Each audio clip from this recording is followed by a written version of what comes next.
Hi guys! Dito naman po tayo sa Pulilan, Bulacan, kung saan ginaganap ang aming Sunday gathering ng Soldiers of Christ. Ito po yung pinaka-wishing wheel guys. Kung may kailangan kayo kay Lord, magdasal po kayo, at kung meron kayong mga barya, pwede mo siya hulugan dito guys, para wish come true kayo guys. Ang ganda talaga dito sa aming prayer garden kasi pag nagdasal ka dito, tahimik, walang maisturbo kahit maingay, solemn pa rin ang pagdarasal guys. Sa wakas nakarating din ako dito sa prayer garden kasi dati inaayos pa siya guys. So ngayon okay na po. Ang ganda na aming prayer garden. Dito ang aming mahal na founder, kung saan siya ay inilibig dito sa aming templo guys. Siya ang aming mahal na founder. Buhay para sa amin lahat, para makin kami sa tamang landasan guys.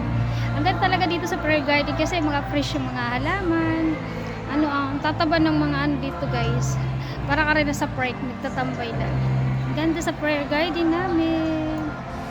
Dito lang yan sa Pulilan, Bulacan. Napaka-fresh. Sarap magsimba dito guys.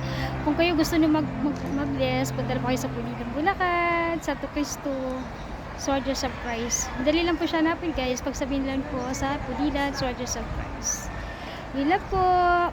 Mag-wish kayo dito sa may wishing well. Ito po yung wishing well po. Sa lalim. Ang lalim ng tubig.